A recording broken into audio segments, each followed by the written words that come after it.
UK ടഫായിട്ടുള്ള law കൊണ്ടുവരികയാണ്. അവിടെ ഇല്ലീഗലായിട്ട് താമസിക്കുന്ന ഇമിഗ്രൻസ് UK ഗവൺമെന്റിന്റെ കണക്കനുസരിച്ച് ഏകദേശം 3 ലക്ഷം മുതൽ 4 ലക്ഷം 5 ലക്ഷം വരെ പറയുന്നു. മറ്റുള്ള ഏജൻസികൾ അവർ പറയുന്നത് അത് 10 ലക്ഷത്തിന് മുകളിലാണ്. ഏറ്റവും കൂടുതൽ മുസ്ലിം കമ്മ്യൂണിറ്റിയിലുള്ളവരാണ് ഇല്ലീഗൽ ഇമിഗ്രൻസ് ആയിട്ട് ബോട്ടുകളിലും അവിടെ നിന്നൊക്കെ കയറി വരുന്നു. അതിന് വലിയ റാക്കറ്റ് ഉണ്ട്. ആ റാക്കറ്റിന്റെ പേര് തന്നെ ഇസ്ലാമിക ഹവാല റാക്കറ്റ് എന്നാണ് ടെലഗ്രാഫ് പത്രം റിപ്പോർട്ട്. അതേ വേർഡ് നിങ്ങൾ നോക്കൂ, ഇസ്ലാമിക ഹവാല റാക്കറ്റ്. ആ റാക്കറ്റിന്റെ ഭാഗമായിട്ട് എവിടൊക്കെയോ ക്യാഷ് എത്തിക്കുന്ന മാഫിയകൾ ആൾക്കാരെ കൊണ്ടുവരുന്നു. ഓരോ ആൾക്കാരുടെ നിന്നും ഇത്ര പൗണ്ട് വെച്ച് വാങ്ങുന്നു. അപ്പൊ അതിനെല്ലാം കൂടെ അറുതി വരുത്താൻ വേണ്ടി ഇല്ലീഗലായിട്ട് അവിടെ ജോലി ചെയ്യുന്ന ഇല്ലീഗൽ ഇമിഗ്രൻസ്, സ്പെഷ്യലി ഏകദേശം 95% ഇത് മുസ്ലിം കമ്മ്യൂണിറ്റി ഉള്ളവരാണ്. പാകിസ്ഥാനിൽ നിന്നും മറ്റുള്ള ഇസ്ലാമിക രാജ്യങ്ങളിൽ നിന്ന് അറേബ്യൻ രാജ്യങ്ങളിൽ ഇത് വന്നവർ. ഇപ്പൊ UK അഡ്മിനിസ്ട്രേഷൻ പറയുന്നത്, പുതിയ തീരുമാനത്തിൽ പറയുന്നത്, ഇല്ലീഗലായിട്ട് അവിടെ താമസിക്കുന്നവർക്ക് ജോലി കൊടുക്കുന്ന എംപ്ലോയർ, അതിൻ്റെ ഏറ്റവും കൂടുതൽ ജോലി ചെയ്യുന്നത് ഈ salon, barber shop, beauty parlour, അതേപോലെ തന്നെ ഫുഡ് ഡെലിവറി, സാധനങ്ങൾ ഡെലിവറി ചെയ്യുക, പിന്നെ കൺസ്ട്രക്ഷൻ സൈറ്റിൽ, ഇവർക്കൊക്കെ വളരെ ശമ്പളം കുറവാണ്. കാരണം മറ്റുള്ള UK ലീഗലായിട്ടുള്ളവർക്ക്, മറ്റ് താമസിക്കുന്നവർക്കൊക്കെ അപ്പോൾ അവർക്ക് ചാർജ് കൂടുതൽ കൊടുക്കണം. കാരണം ഇവിടുത്തെ ലേബർ അങ്ങനെയാണ്. ഇവർക്ക് അതിൻ്റെ പകുതിയോളം കൊടുത്താൽ മതി. പക്ഷേ പിന്നീട് അവരിത് ഉപയോഗിച്ച് ജീവിക്കുകയും അവിടെ വളരെയധികം അവർക്കിഷ്ടമുള്ള രീതിയിൽ ഇസ്ലാമിക രീതിയിലും ഇസ്ലാമിക രാജ്യമാക്കാൻ കൊണ്ടുപോകുന്നതെന്നാണ് UK അഡ്മിനിസ്ട്രേഷനെ കോട്ട് ചെയ്തുകൊണ്ട് ടെലഗ്രാഫ് പത്രം റിപ്പോർട്ട് ചെയ്യുന്നത്. അതെല്ലാം വായിച്ചു കഴിഞ്ഞപ്പോൾ ഇപ്പം പല മലയാളികൾ അവിടെ ബിസിനസ്സും ചെറിയ ബിസിനസ്സൊക്കെ നടത്തുന്നവരുണ്ട്. ഷോപ്പുകളിലൊക്കെ ഇല്ലീഗലായിട്ട് ജോലി കൊടുക്കുന്നവർ, കാരണം നമുക്ക് വളരെ ശമ്പളം കുറച്ച് കൊടുത്താൽ മതി. അതേപോലെ റെസ്റ്റോറൻറ്റിൽ നിൽക്കുന്നവരോ ചില ഹോട്ടലിൽ ജോലി ചെയ്യുന്നവർ, ക്ലീനിങ്ങും പരിപാടികളൊക്കെ ചെയ്യുന്നവർ, അപ്പോൾ അവരുടെ എണ്ണം തന്നെ ഏകദേശം 2.5-3 ലക്ഷത്തോളമാണ് വരുന്നത്. കാരണം ഇവർക്ക് ഈ പണം കൊടുക്കുമ്പോൾ അവരുടെ ഈ ട്രഷറിയിൽ കിട്ടേണ്ട ടാക്സ് പോലും കിട്ടുന്നില്ല. കാരണം സർവീസ് ടാക്സ് ആ സംഭവങ്ങളൊക്കെ ഉണ്ട്, അതുപോലും കിട്ടുന്നില്ല. അതായത് UK എക്കോണമി അത് വല്ലാതെ ബാധിക്കുന്നു. UK സെക്യൂരിറ്റിയെ ബാധിക്കുന്നു. UK അവരുടെ ജീവിതത്തെ, സാധാരണക്കാരനായ ഒരു ബ്രിട്ടീഷ് സിറ്റിസന്റെ ജീവിതത്തെ ഈ ഇല്ലീഗൽ ഇമിഗ്രൻസ് ബാധിക്കുന്നു, പ്രത്യേകിച്ച് മുസ്ലിം കമ്മ്യൂണിറ്റിയിലുള്ളവർ. അതുകൊണ്ട് പുതിയ നിയമത്തിൽ പറയുന്നത്, ഇവർക്ക് ജോലി കൊടുക്കുന്ന എംപ്ലോയർ ഉണ്ടെങ്കിൽ ഓരോ എംപ്ലോയിക്കും വെച്ച് 60,000 പൗണ്ടാണ് ശിക്ഷ എന്ന് പറയുന്നത്. ഒരു എംപ്ലോയി, അതായത് ഒരു ഇല്ലീഗൽ എംപ്ലോയിയെ നിങ്ങൾ ജോലിക്ക് വെക്കുകയാണെങ്കിൽ 60,000 പൗണ്ടാണ് ശിക്ഷ. പിന്നീട് ഈ ജോലി കൊടുക്കുന്ന എംപ്ലോയർ 5 വർഷം കഠിന തടവിന് ശിക്ഷ അനുഭവിക്കണം. അത് സ്ട്രിക്റ്റ് ലോ ആണ് ഇത് പോകുന്നത്. അതുകൊണ്ട് നിങ്ങളിത് വായിച്ചില്ലെങ്കിൽ, ഇത് വാർത്ത വായിച്ചില്ലെങ്കിൽ, നോക്കുകയാണെങ്കിൽ ഇങ്ങനെ ആരെങ്കിലും, ഏതെങ്കിലും മലയാളികൾ, നിങ്ങളറിയാവുന്ന ഇന്ത്യക്കാരോ ഇങ്ങനെയുള്ളവരെ ജോലിക്ക് വെച്ചിട്ടുണ്ടെങ്കിൽ അവരെ ഇന്ന് തന്നെ പറഞ്ഞു വിട്ടേക്കണം. കാരണം ഇത് ക്രാക്ക് ഡൗൺ ചെയ്യാനാണ് UK അഡ്മിനിസ്ട്രേഷന്റെ തീരുമാനം. ഇത് അമേരിക്കൻ പ്രഷറാണ് ബേസിക്കലി ഉണ്ടായിരിക്കുന്നത്. കാരണം ട്രംപ് അഡ്മിനിസ്ട്രേഷൻ ഭയങ്കര ശക്തമായിട്ട് UK പറഞ്ഞിട്ടുണ്ട്, ഇവരെ ഒഴിവാക്കിയേ മതിയാവത്തുള്ളൂ. ഒഴിവാക്കിയില്ലെങ്കിൽ ഇതിനകത്ത് പ്രശ്നങ്ങൾ വളരെ ഗുരുതരമായിരിക്കും. അപ്പോൾ അതിൻ്റെ പേരിലാണ് ഇത്ര പെട്ടെന്ന് സ്ട്രിക്റ്റ് ആയിട്ടുള്ള സംഭവത്തിലോട്ട് പോകുന്നത്. ഈ അടുത്തൊരു പോയിന്റ് ഉണ്ട്. റേച്ചൽ റീവ്സ്, അവിടുത്തെ ചാൻസലർ, അവിടുത്തെ ഫിനാൻസ് മിനിസ്റ്റർ, കഴിഞ്ഞ ഡാവോസിൽ നടത്തിയ ഒരു പ്രസംഗമുണ്ട്. അതിൻ്റെ അകത്ത് UK ഗവൺമെൻറ് ടഫായിട്ടുള്ള ഇമിഗ്രൻസ് ലോ കൊണ്ടുവരാൻ പോവുകയാണ്. അതിനകത്ത് നേരത്തെ പല ലോയും കൊണ്ടുവരാൻ അവർ ശ്രമിച്ചപ്പോൾ വലിയ പ്രശ്നങ്ങളുണ്ടായി. പാർലമെൻറ്റിലാണെങ്കിലും ജനങ്ങളുടെ ആണെങ്കിലും പല ഹ്യൂമൻ റൈറ്റ്സ് ഓർഗനൈസേഷൻ്റെ ഒക്കെ ആണെങ്കിലും. പക്ഷെ ഇപ്പോഴത്തെ UK എക്കോണമി വളരെ മോശമായ എക്കോണമി. ആ രാജ്യം മുന്നോട്ട് പോകാൻ തന്നെ വലിയ പാടുപെടുകയാണ്. അതിൻ്റെ ഭാഗമായിട്ട് ഈ ടഫായിട്ടുള്ള ഇമിഗ്രൻസ് അല്ലാതെ ആ ലോ കൊണ്ടുവരികയാണ്. അതായത് കൃത്യമായിട്ട് ക്യാമ്പുകളിൽ പാർപ്പിക്കുന്നു, അവരെ ഡിപ്പോർട്ട് ചെയ്യുന്നു. അതായത് എങ്ങനെയാണ് സ്വീഡൻ ഈ ഒരു നിയമം കൊണ്ടുവന്ന് നടപ്പിലാക്കിയത്, സെയിം നിയമം UK കൊണ്ടുവരാൻ പോവുകയാണ്. അതായത് അവിടെ പല മലയാളികളും അങ്ങനെയുള്ള താമസിക്കുന്നൊക്കെ ഉണ്ടെങ്കിൽ വളരെ സൂക്ഷിച്ചോളുക. കാരണം ഗവൺമെന്റ് ക്രാക്ക് ഡൗൺ ചെയ്യാൻ പോകും. കാരണം നിങ്ങൾക്കറിയാം അവിടെയൊക്കെ എന്തൊക്കെയാണ് പ്രശ്നമുണ്ടാകും, സ്റ്റാബിങ്ങും അതും ഇതും ഓരോ വീഡിയോകളൊക്കെ ഓരോ ഭാഗത്തും വന്നുകൊണ്ടിരിക്കുകയാണ്. അതായത് അവിടെ UK റിഫോംസ് പാർട്ടിക്ക് ഭയങ്കര പോപ്പുലാരിറ്റി കൂടുന്നു.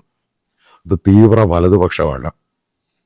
അപ്പം അവിടെ ഭരിക്കുന്ന കീറ്റ് സ്റ്റാമറിന്റെ ലേബർ പാർട്ടിയുടെ പോപ്പുലാരിറ്റി ഭയങ്കരമായിട്ട് താഴെ പോകുന്നു. ഇതെല്ലാം കണ്ടിട്ടാണ് പുതിയ നിയമവും പരിഷ്കാരങ്ങളും ടഫായിട്ടുള്ള ലോ UK ഉണ്ടാക്കുന്നത്. അതേപോലെ തന്നെ ബോർഡർ സെക്യൂരിറ്റി എന്ന് പറയാൻ ഭയങ്കര ടഫാക്കുകയാണ്. ആരെങ്കിലും ഇങ്ങോട്ട് കയറി വന്നാൽ ഉടൻ തന്നെ അതിനെ മോണിറ്റർ ചെയ്യാനും കടലിൽ തന്നെ മോണിറ്റർ ചെയ്യാനും അവരെ അതേപോലെ താമസിപ്പിച്ചിട്ട് ക്യാമ്പിൽ അവരെ തിരിച്ച് അതേപോലെ അങ്ങ് വിടുക. അപ്പോൾ ആ നിയമം കൂടെ അവർ നടപ്പിലാക്കാൻ പോവുകയാണ്. അതായത് മനസ്സിലാക്കേണ്ടത് UK ഗവൺമെന്റും അവിടുത്തെ ജനങ്ങളുടെ ആഗ്രഹം പഴയ UK പോലെ ബ്രിട്ടൻ തിരിച്ചു വരണം. ഇതേപോലെ ഇല്ലീഗൽ ഇമിഗ്രൻസും മുസ്ലിം കമ്മ്യൂണിറ്റി അവിടെ കൂടുതലായിട്ട് കയറുമ്പോൾ അവരുടെ ടോട്ടലായിട്ടുള്ള ഒരു ബ്രിട്ടീഷ് ലൈഫ് തന്നെ ഇല്ലാതാകുന്നു. കാരണം പബ്ലിക്കും അവിടെ തെരുവിലാണെങ്കിലും എല്ലായിടത്തും ഒരു വലിയൊരു ഡിസ്റ്റർബൻസ് ഫാക്ടറായി മാറി. അതിൻ്റെ ഭാഗമായിട്ട് പൂർണ്ണമായിട്ടും ഇത് ക്രാക്ക് ഡൗൺ ചെയ്യാനും പല നിയമങ്ങൾ കൊണ്ടുവരാനും ഇല്ലീഗലായിട്ട് താമസിക്കുന്നവർ അവിടെ പ്രശ്നമുണ്ടാക്കുന്ന ആൾക്കാർ, അതായത് നിങ്ങളുടെ ഗ്രൂമിങ് ഗ്യാങ് അത് വലിയ ഇഷ്യൂ ആയിരുന്നു. അപ്പം ഇതിനെയൊക്കെ തുലയ്ക്കാനായിട്ട് പുതിയ നിയമം കൊണ്ടുവരുമ്പോൾ നമുക്ക് മനസ്സിലാക്കേണ്ട സംഭവമുണ്ട്. അതായത് അമേരിക്കൻ പ്രഷർ മാത്രമല്ല, അവിടെയുള്ള UK താമസിക്കുന്ന UK സിറ്റിസൺ അവരുടെ എല്ലാം പ്രതിഷേധവും വളരെ ശക്തമായിരുന്നു. പല യൂണിവേഴ്സിറ്റിയിലാണെങ്കിലും പല സ്പീച്ച് ആണെങ്കിലും പാർലമെന്റിലാണെങ്കിലും ഇതിൻ്റെ ശക്തമായ രീതിയിലാണ് UK സിറ്റിസൺ പോലും പുറത്തോട്ട് വരുന്നത്. അതുപോലെ അവിടുത്തെ പൊളിറ്റിക്കൽ പാർട്ടിയെക്കാളിലും അതിൽ ഏറ്റവും കൂടുതൽ പോപ്പുലാരിറ്റി ഏറ്റവും കൂടുതൽ വന്നിരിക്കുക ടോമി ഈ UK റിഫോംസ് പാർട്ടിയിൽ അതും വല്ലാത്ത രീതിയിൽ അവർക്ക് സപ്പോർട്ടീവ് ആകുന്നു. പെട്ടെന്ന് മിഡ് ടൈം പോൾ ഉണ്ടാകുമെന്ന് പോലും ഒരു ഭയമുണ്ടായി. കാരണം ലേബർ പാർട്ടിയിലെ പല MPമാരും ഈ കീറ്റ് സ്റ്റാമറിന്റെ പല നടപടികളെ എതിർക്കുകയും ചെയ്യുകയാണ്. പല തലപ്പത്തും ഈ ഇസ്ലാമിക വിശ്വാസികളെ അവിടുത്തെ അക്കാഡമിക്സിന്റെ പല തലപ്പത്തിൽ കൊണ്ടുവരാൻ ശ്രമിക്കുന്നു. ഇതൊക്കെ അവിടെ ഇഷ്യൂ ആയി, ഇൻക്ലൂഡിങ് സാദിഖാനെതിരെ അവിടെയും ഇഷ്യൂ ആയി ഉണ്ടാകാൻ തുടങ്ങി. ഇതിൻ്റെ എല്ലാം പശ്ചാത്തലത്തിലാണ് UK ഗവൺമെന്റ്, ലേബർ ഗവൺമെന്റ് പുതിയ പോളിസീസുമായിട്ട് മുന്നോട്ട് പോയിട്ട് മുഴുവൻ ക്രാക്ക് ഡൗൺ ആണ് അവർ ഉദ്ദേശിക്കുന്നത്. അപ്പം അതുകൊണ്ട് ഇല്ലീഗലായിട്ട് ആൾക്കാരെ അവിടെ ജോലിക്ക് വെച്ചിട്ടുള്ളവരെ ഇന്ന് തന്നെ വിട്ടേക്കണം. കാരണം കടുത്ത ശിക്ഷയാണ് ഗവൺമെന്റ് നടപ്പിലാക്കാൻ പോകുന്നത്. അതുമായിട്ട് ബന്ധപ്പെട്ട് പല ആഫ്രിക്കൻ രാജ്യങ്ങളോടും പല രാജ്യങ്ങളോടും അറേബ്യൻ രാജ്യങ്ങളോടൊക്കെ പറഞ്ഞിട്ടുണ്ട്, നിങ്ങളുടെ സിറ്റിസൺ വന്നിട്ടുണ്ട്, അവരെ ഞങ്ങൾ തിരിച്ചയക്കാൻ, നിങ്ങൾ ഇവരെ കൊണ്ടുപോകണം. അവരും താല്പര്യം പ്രകടിപ്പിച്ചിട്ടുണ്ട് ഇങ്ങോട്ട് വിട്ടേക്കാൻ. അപ്പം ആ രീതിയിലാണ് ഇതിൻ്റെ ഓരോ ഡെവലപ്മെൻറ്റും പോക്കും. ഇപ്പോൾ യുകെയുടെ ഡെവലപ്മെൻറ്റ് നോക്കുകയാണെങ്കിൽ അവിടെ ഇസ്ലാം വിശ്വാസികൾ കാരണം അവിടെ പ്രശ്നമുണ്ടാക്കുന്നു, അവരെ ക്രാക്ക് ഡൗൺ ചെയ്യാനാണ് UK ഗവൺമെൻറ്റിൻ്റെ തീരുമാനം. നിങ്ങൾക്കറിയാം, കഴിഞ്ഞ 2 ആഴ്ച കൊണ്ട് ഞാൻ നിങ്ങളോടൊരു കോൺട്രിബ്യൂഷൻ വേണമെന്ന് അഭ്യർത്ഥിക്കുകയാണ്. അതിൻ്റെ വീഡിയോ റൺ ചെയ്തു ഈ വീഡിയോയുടെ അവസാനം. അപ്പം അതിനകത്ത് ചില പ്രശ്നങ്ങളുണ്ടായി. കാരണം ബാങ്കുകളുടെ ചില ലിമിറ്റ്, അതേപോലെ GPay, ഗൂഗിൾ പേ, UPIയുടെ ചില ലിമിറ്റ്, അപ്പം അതൊക്കെ റെക്ടിഫൈ ചെയ്തിട്ട് പുതിയ അക്കൗണ്ടും ഡീറ്റെയിൽസും അതേപോലുള്ള റെസ്ട്രിക്ഷൻസും ഉണ്ടാവുകയില്ല. വിദേശത്തുള്ളവർക്ക് കറണ്ട് അക്കൗണ്ടിൽ അയക്കാനുള്ള ബുദ്ധിമുട്ട് അത് മാറ്റിയിട്ട് പേഴ്സണൽ അക്കൗണ്ട് വേണ്ടി തരുന്നുണ്ട്. കൃത്യമായിട്ടൊരു കാര്യം പറയാം, ഓരോ രൂപയ്ക്കും അക്കൗണ്ടബിൾ ആണ് ഞാൻ ജനങ്ങളുടെ കയ്യിൽ നിന്നാണ് ഈ പണം സ്വരൂപിക്കുന്നത്. അജണ്ട ഒറ്റ സംഭവമേ ഉള്ളൂ. കേരളത്തിൽ ഇന്ന് നടന്നുകൊണ്ടിരിക്കുന്ന മീഡിയ സംസ്കാരം, അതായത് ഒരു പ്രത്യേക വിഭാഗത്തിന് വേണ്ടി മതതീവ്രവാദ വിഭാഗക്കാർക്ക് വേണ്ടി ഇവിടുത്തെ ചാനലുകളും മീഡിയയും അവർ ഗെയിം കളിക്കുകയാണ്. നമ്മൾ മനോരമയുടെ കേസെടുത്ത് നോക്കുക, എന്താണ് ഇത് സംഭവിച്ചത്? മനോരമയിൽ നിന്നും ഒരിക്കലും എക്സ്പെക്ട് ചെയ്യാത്ത രീതിയിലാണ് സംഭവം ഉണ്ടായത്. അപ്പം നമുക്കിത് പൊളിച്ചേ മതിയാവത്തുള്ളൂ. ഇപ്പോൾ എൻ്റെ കൂടെ സഹകരിക്കുക എന്നുള്ളത് മാൻഡേറ്ററി അല്ല. നിങ്ങൾക്ക് ഇഷ്ടമുള്ള രീതിയിൽ സഹായം 1 രൂപയാണെങ്കിലും അത് ബോണ്ടേജ് ആയിരിക്കും. ഇതുമായിട്ട് ബന്ധപ്പെട്ട് ഞാൻ വരാൻ പോകുന്ന സമയത്ത് ഇതൊരു 24 hours ന്യൂസ് ചാനലായിരിക്കും.